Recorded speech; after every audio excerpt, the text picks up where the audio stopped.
하나님의 성전에서 예배드리고 마음껏 찬양드리는 것이 행복한 성여분 권사입니다. 항상 기뻐하며 쉬지 말고 기도하며 범사에 감사하며 살아가겠습니다. 오늘 말씀의 제목은 참신앙, 밥도 좋은데 떡이 돼야지입니다. 하나님의 말씀을 봉독함으로 하나님의 말씀을 선포하겠습니다. 요한복음 6장 48절부터 51절까지 말씀입니다. 내가 곧 생명의 떡이니라. 너희 조상들은 광야에서 만나를 먹었어도 죽었거니와 이는 하늘에서 내려오는 떡이니 사람으로 하여금 먹고 죽지 아니하게 하는 것이니라. 나는 하늘에서 내려온 살아있는 떡이니 사람이 이 떡을 먹으면 영생하리라.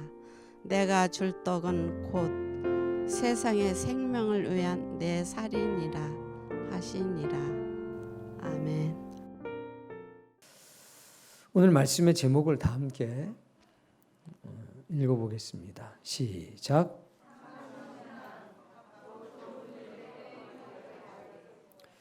뒤에가 떡이 돼야지입니다. 와야지가 아니고 떡이 돼야지. 다시 한번 참신앙, 밥도 좋은데 떡이 돼야지. 원래 떡이라고 번역되어 있는 이 말씀은 유대인의 개념에서 보면 밥과 마찬가지입니다. 이 사람들은 빵이 주식이기 때문에 우리로 치면 밥이 될 겁니다. 성경을 번역할 때 생명의 빵이라고 하면 직역을 한 것이 될 거고 생명의 떡이라고 하면 의역이 되는 건데 삶과 문화로 본다면 생명의 밥이다. 이렇게 된 것이 좀 이해가 쉬울 겁니다. 그런데 왜 하나님께서는 생명의 밥이다 이렇게 번역을 안 시키시고 생명의 떡이다 라고 번역을 시키셨을까요? 이것은 하나님의 놀라운 섭리가 담겨져 있는 겁니다. 오늘 그 은혜를 여러분들과 함께 나누려고 합니다. 자, 떡이라고 하는 말은 두 가지 어원적 배경을 갖습니다. 그 첫 번째는 찌다입니다. 익히는 것. 떡이라고 하는 말은 익혀진 것, 찌어진 것이라는 뜻이 있습니다. 당연히 떡은 찌어진 것이니까. 두 번째는 덕이라고 하는 말로부터 왔습니다. 어진 행동을 여러 사람에게 베풀어 이롭게 만드는 것. 그게 바로 덕입니다. 그러니까 떡은 찌어진 것이면서 동시에 덕에서부터 왔기 때문에 어진 행동으로 여러 사람을 이롭게 하는 게 떡입니다. 자, 과거로 돌아가 볼까요? 과거로 돌아가 보니까 어떤 일이 있냐? 왕이 있었습니다. 그 왕이 어진 마음으로, 어진 행동으로 여러 사람을 이롭게 하고 싶었습니다. 기념할 만한 좋은 일이 있었습니다. 쌀로 떡을 만들어라. 밥을 먹는 것도 힘들고 귀한 시절에 떡을 만들어라. 그리고 이 떡을 백성들에게 나누어 줘라. 뭘 베푸는 걸까요? 덕을 베푸는 겁니다. 혼자 먹지 않고 나누어 줄 때 그 떡 한 덩어리를 받아 들고서 얼마나 귀한 건가요? 그래서 떡은 혼자 먹지 않고 나누어 먹습니다. 그 이유는 떡은 덕을 베푸는 것이기 때문입니다. 여러분, 덕을 나눌 때 좋음도 함께 나누고 하늘의 복도 함께 나누는 겁니다. 그래서 떡과 덕은 나누는 겁니다. 자, 보편적으로 우리 지금도 마찬가지죠. 떡을 언제 먹습니까? 잔칫날, 좋은 일이 있을 때 떡을 탁 받으면 아이고 무슨 좋은 일 있으신가요? 그러니까 떡은 좋음의 상징이 되어버린 겁니다. 오늘 생명의 떡을 나눌 때에 우린 두 가지를 기억합시다. 떡은 익혀진 것이다. 떡은 덕을 베푸는 것이다. 떡과 덕은 나눌 때 좋음을 나누는 것이고 하늘의 복을 나누는 것이다. 이 마음을 가지고 한다면 역사가 나타날 겁니다. 떡을 가지고 가면 아이고 무슨 좋은 일 있으세요? 좋은 일이 있다 마다요. 여러분의 마음속에 있었던 그 좋음이 다 전달되고 나누어지기를 바랍니다. 자, 혹시 여러분은 밥과 떡의 차이점과 공통점을 알고 계십니까? 아마 다 잘 알고 계실 겁니다. 잘 알고 계시겠지만 제가 하나하나 다시 한번 설명해 드리겠습니다. 그러면 하나님께서 생명의 밥이라고 안 하시고 생명의 떡이라고 하신 이유를 그래서 떡이라고 하셨구나 깨닫게 될 겁니다. 자, 쌀과 떡은 밥과 떡은 같은 게 있습니다. 바로 재료가 같습니다. 그 재료가 쌀입니다. 근데 이 쌀은 88번의 과정을 통해서 식탁에 탁 올라온다고 하지 않습니까? 굉장한 정성이 들어가는 게 바로 쌀입니다.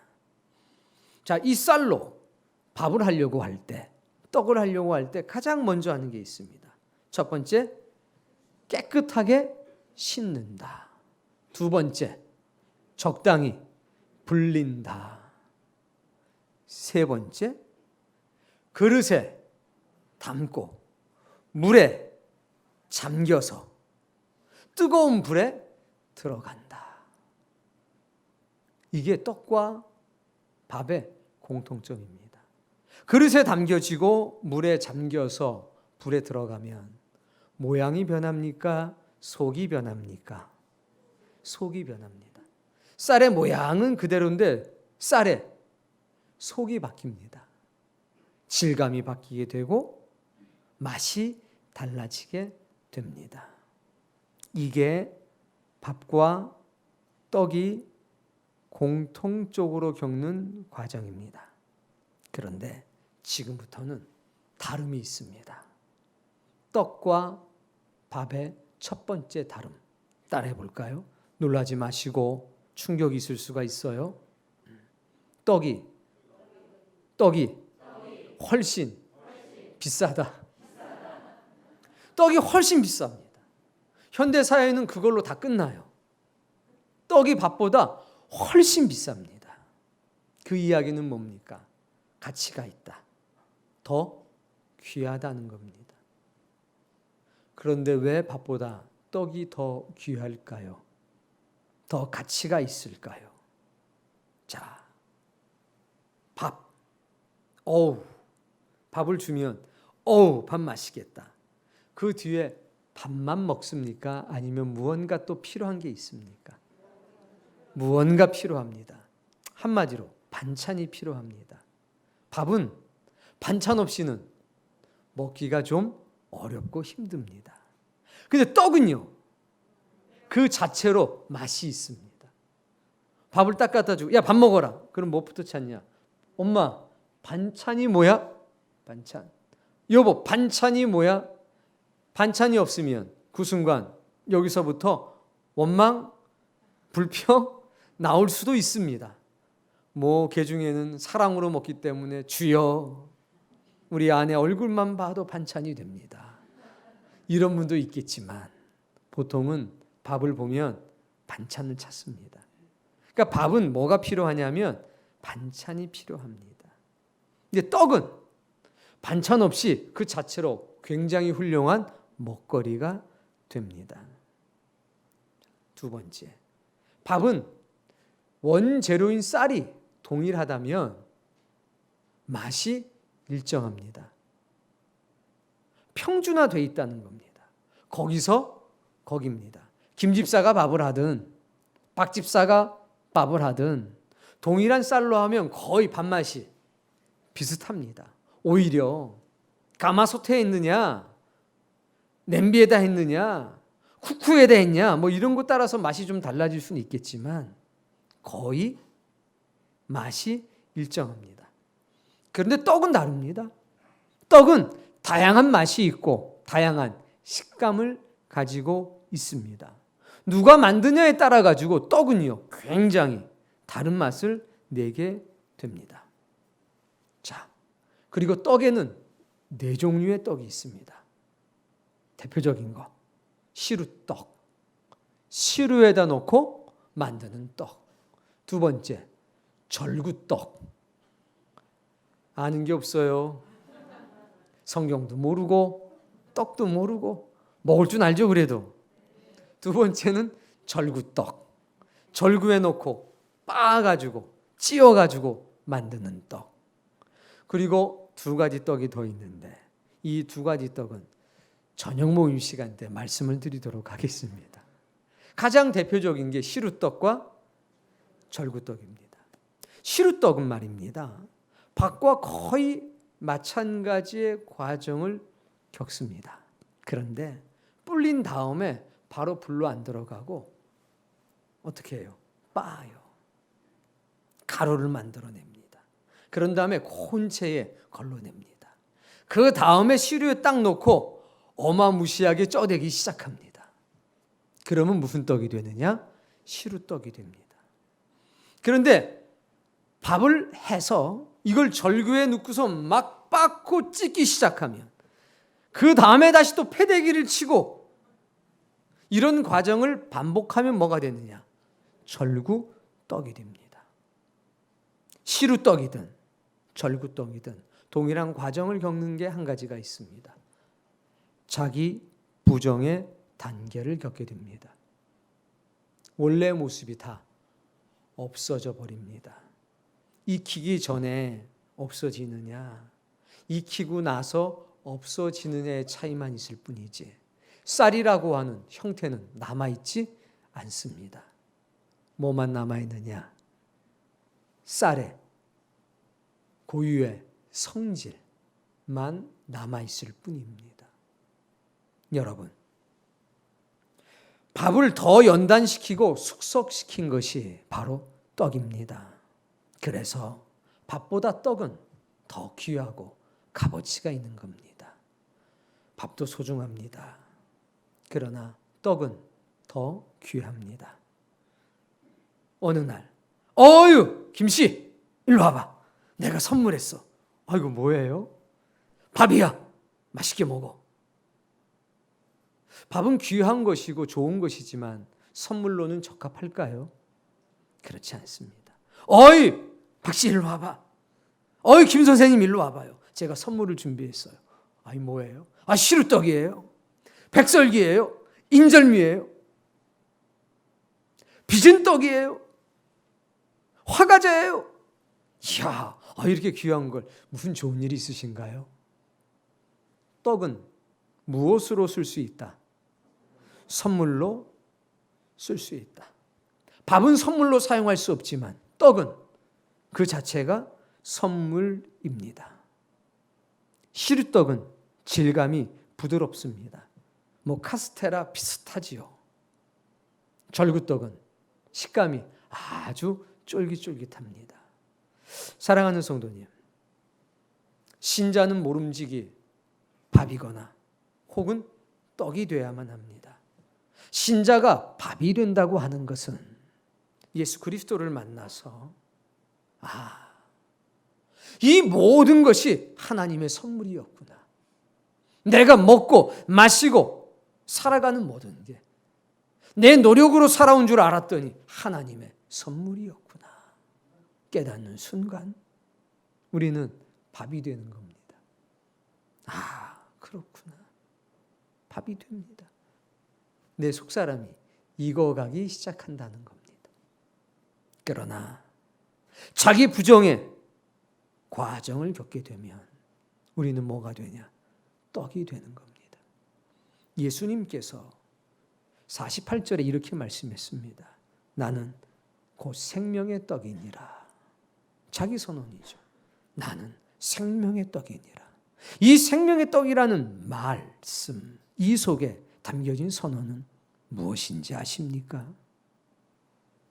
예수 그리스도께서 하늘에 계셨습니다. 하나님의 아들로서 또 다른 하나님으로서 하늘의 영광을 누리고 계셨습니다. 그런데 그 모든 것을 버리고 이 땅에 따라해봅시다. 흙으로 오셨다. 흙으로 오셨다. 무엇으로? 한 줌 흙으로 오신 겁니다. 한 줌 흙으로. 흙으로 온다는 것이 얼마나 비참한지 우리는 잘 모릅니다. 우리는 흙으로 살아가기 때문입니다. 그러나 영으로 계시고 영광 중에 계셨던 분이 흙으로 오는 순간 하늘의 모든 영광을 버려야 됐습니다. 흙으로 오는 순간 냄새 나기 시작합니다.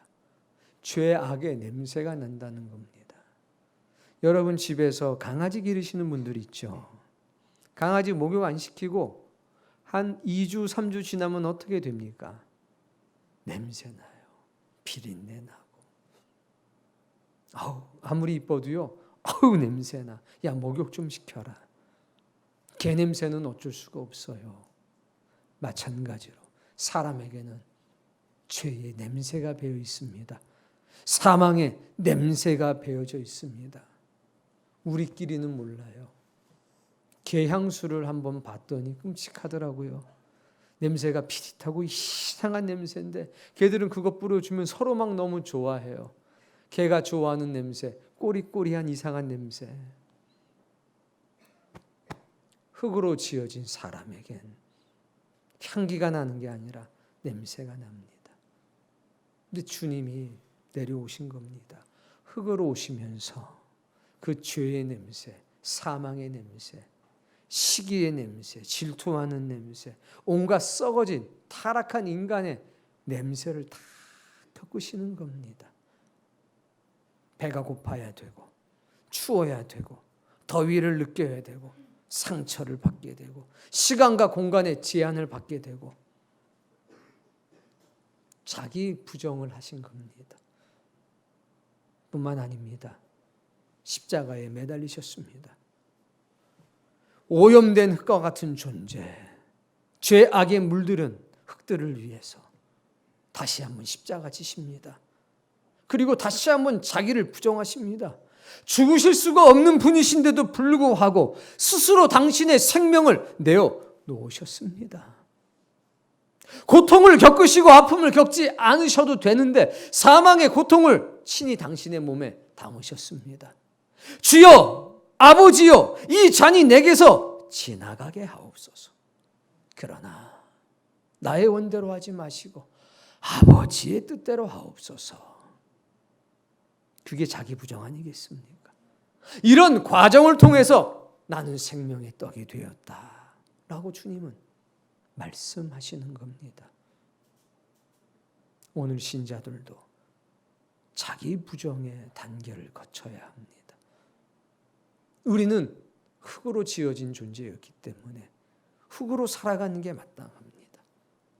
예수 그리스도께서는 2번의 자기 부정의 단계를 겪으셨습니다. 그래서 우리에게 말씀하는 겁니다.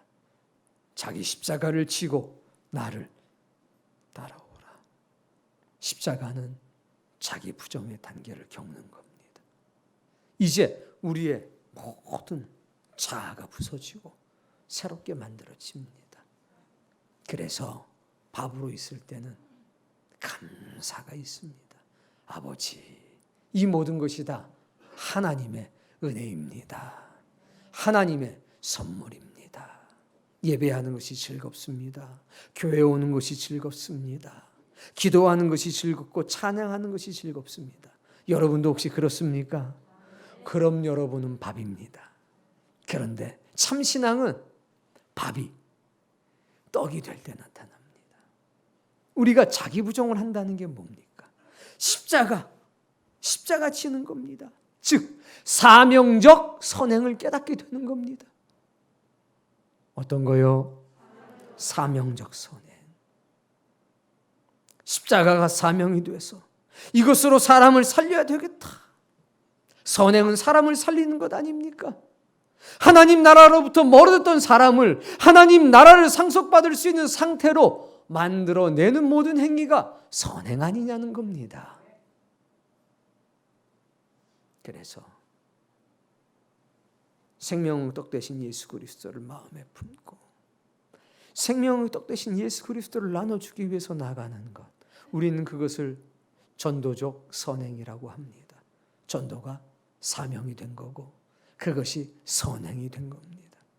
전도는 말입니다, 자기 부정이 없이는 결코 할 수가 없습니다.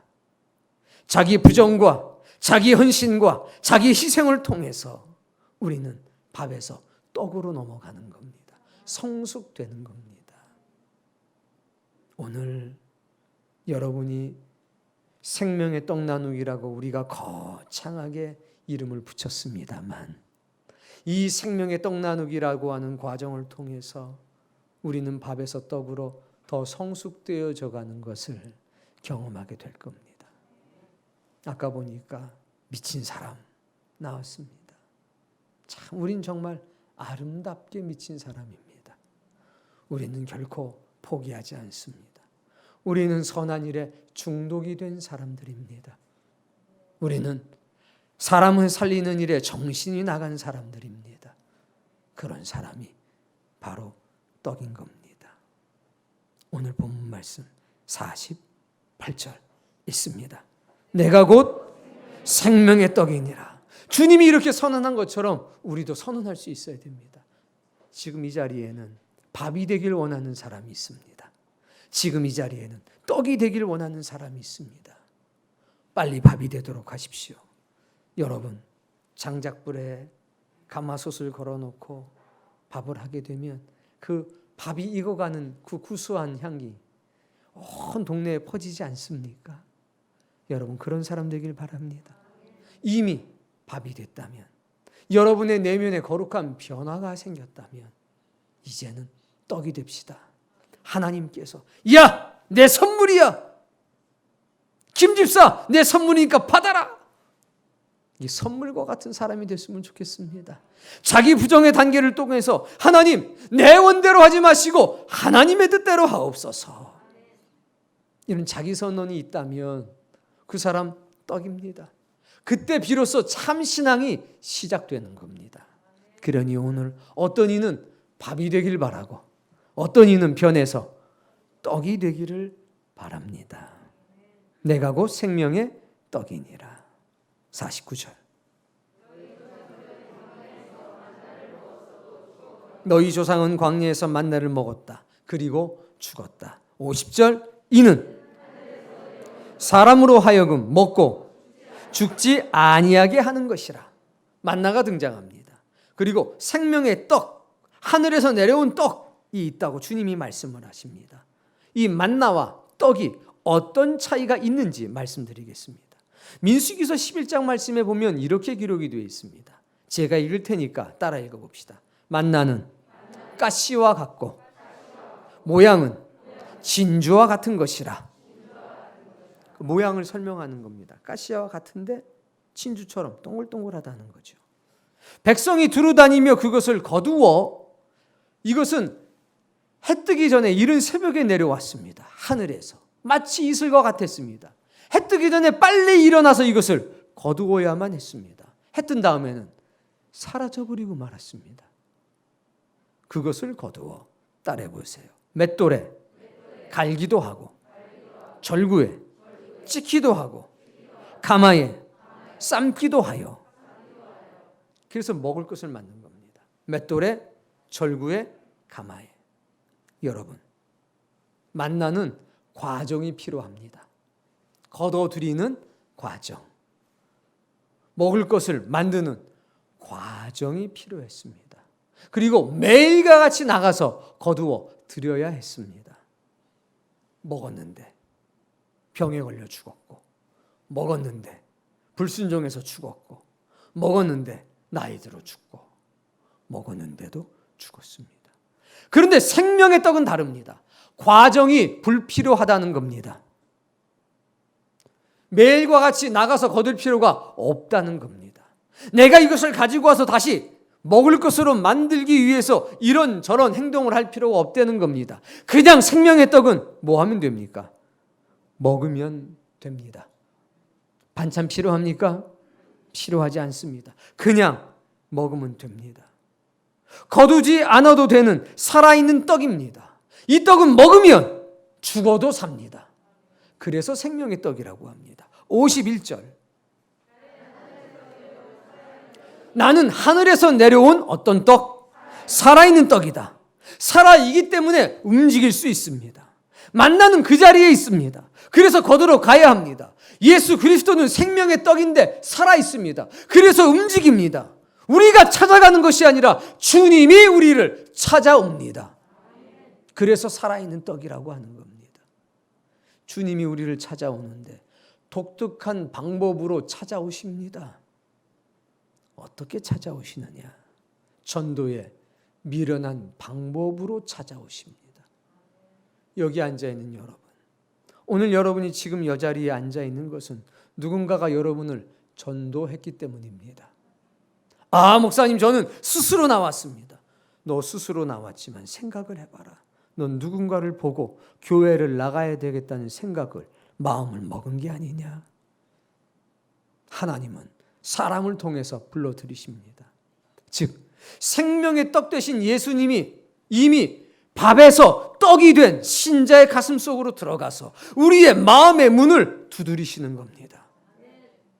김 집사를 통해서 우리의 마음을 두드리시고, 박 집사님을 통해서 우리의 마음을 두드리시고, 어머니를 통해서, 아버지를 통해서, 친구를 통해서, 지인을 통해서 우리의 마음을 두드리시는 겁니다. 사람이 찾아왔지만 실상은 사람이 아니라 누가 찾아온 것이냐? 살아있는 떡 되시는 예수님이 사람과 함께 우리를 찾아오신 겁니다. 그래서 말씀합니다. 네 마음의 문을 열면 내가 너에게로 들어가리라. 그래서 우리는 떡을 가지고 가는 겁니다. 그리고 떡을 건네주면서 속으로 기도합니다. 주여, 이에게 주님이 생명의 떡 되어 주시옵소서. 그래서 요한복음 6장 말씀을 보십시오. 27절 읽습니다. 썩을 양식을 위하여 일하지 영생하도록 있는 양식을, 이 양식은 인자가 너희에게 주리니 인자는 아버지 하나님께서 인치신 자니라. 아멘. 이 떡은 일을 해서 얻는 떡이 아니라는 겁니다. 만나는 비록 하늘에서 내려왔어도 거두어야 했습니다. 빻아야 했습니다. 쪄야 했습니다. 노력해야 했습니다. 과정이 필요했습니다. 근데 하늘에서 내려오는 살아있는 떡, 생명의 떡은 그렇지가 않았습니다. 이건 인자가 너희에게 줄 것이다. 과정이 필요 없다는 겁니다. 사랑하는 성도님, 생명의 떡을 먹은 사람에겐 죽음은 문제가 되지 않습니다.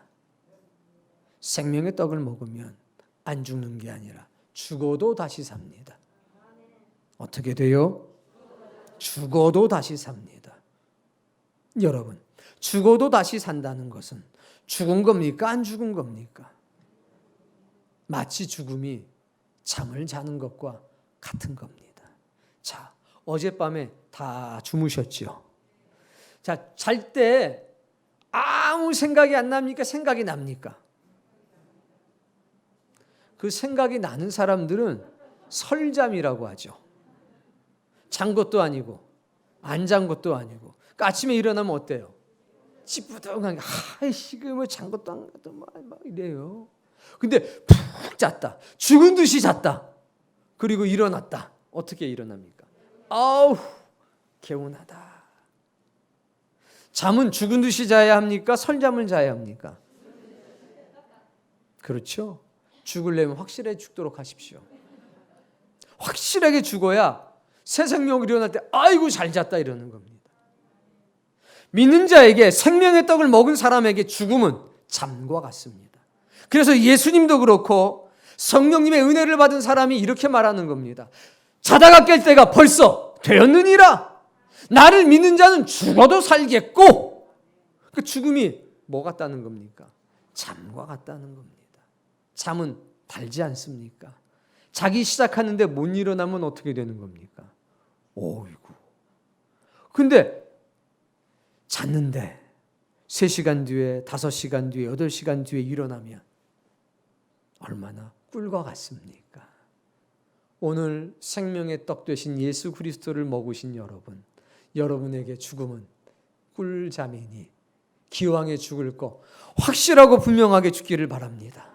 그리고 일어날 때 아우 참 개운하다 이러고 딱 보면 처음 보는 분이신데 굉장히 마음이 편해요. 그분이 예수 그리스도십니다. 그분이 예수 그리스도입니다. 그 은혜가 오늘 여러분에게 있기를 바랍니다. 그래서 예수 그리스도는 영생하도록 있는 양식이 된 겁니다. 자, 본문 말씀 51절, 나는 하늘에서 내려온 살아있는 떡이니 사람이 이 떡을 먹으면 영생하리라. 이 영생한다는 것은 죽어도 다시 산다는 얘기입니다. 그러니 염려하지 마십시오. 죽음도 두려워하지 않은 사람이 무엇을 두려워하거나 주저할 이유가 있습니까? 세상 사는 재미가 있습니다. 근데 다 시들해집니다. 다 시들해집니다. 어렸을 때 남자들, 여자는 잘 모르겠어요. 제가 남자들 다방구라는 걸 합니다. 그리고 좀 지나면 뭐 꽃이 왔네, 여우가 찾아왔네 하면서 또 술래잡기 합니다. 그러다가 자치기 합니다. 막 거기에 빠지면 자치기밖에 생각이 안 나고 다방구밖에 생각이 합니다. 그러다가 축구공 하나 주면 그때부터는 그냥 눈만 감으면 축구공이 왔다 갔다 합니다. 그래서 탁구를 배우면 또 탁구. 근데 제 나이가 되면요 별로 재미있는 게 없어지기 시작합니다. 이제 축구하는 걸 보는 게 재밌죠. 우와! 하라 그러면 왜 축구를 하는데 죽을 것 같은지. 그러니까 인생을 살아가면서 즐거운 것은 바뀐다는 얘기입니다. 영원한 게 없다는 얘기입니다. 오래 하면 실증 난다는 얘기입니다. 그런데 말입니다. 하나님의 것은 그렇지가 않습니다. 내 주 하나님 넓고 큰 은혜는 저 큰 바다보다 깊다. 이 찬송가 이제 실증 나요. 한 20년 불렀더니 부르면 부를수록 더 은혜가 됩니다. 오히려 새로 애들이 나와가지고 막 찬양하는 거는 뭔가 싶은데 내가 부르던 찬송은 심지어는 제가 놀란 게 있습니다. 지난주에 내게 강 같은 평화를 권사님들이 나서 막 하시는 거예요. 젊음이 막 돌아오시는가 봐요. 찬양은 하면 할수록 100번 한 찬양보다 1000번 부른 찬양이 더 은혜가 됩니다. 기도도 마찬가지입니다. 기도 100번 한 사람보다 1000번 한 사람이 더 은혜가 되지. 기도가 지겹다는 사람을 제가 이제까지 만나본 적이 없습니다. 말씀을 여러분이 이 말씀을 들을 때마다 희한한 게 새 말씀 같은데 이 본문을 한 번만 들었겠습니까? 아닙니다. 희한한 게 100번 들은 사람보다 1000번 들은 사람이 더 은혜가 됩니다. 희한하게 하나님의 것은 익숙한데 들을 때마다 새 것입니다. 그래서 사람을 살리는 거란 얘기입니다. 오늘 예수님께서 말씀합니다. 이 떡을 먹으면 영생하리라. 죽어도 살 것이요 살아서 나를 믿는 자는 영원히 죽지 아니하리니 이것을 네가 믿느냐? 아멘. 내가 줄 떡은 곧 세상의 생명을 위한 내 살이니라. 결국 무엇을 먹으라고 말씀하셨습니까? 당신의 살, 즉 몸을 먹으라고 한 겁니다. 아니 주님의 몸을 어떻게 먹습니까? 그래서 은혜가 필요하고 그래서 진리가 필요한 겁니다. 요한복음 1장에 이렇게 기록이 되어 있습니다. 따라 해봅시다. 말씀이 육신이 되어 우리 가운데 거하심에 내가 보니 하나님의 독생자의 영광이요 은혜와 진리가 충만하더라.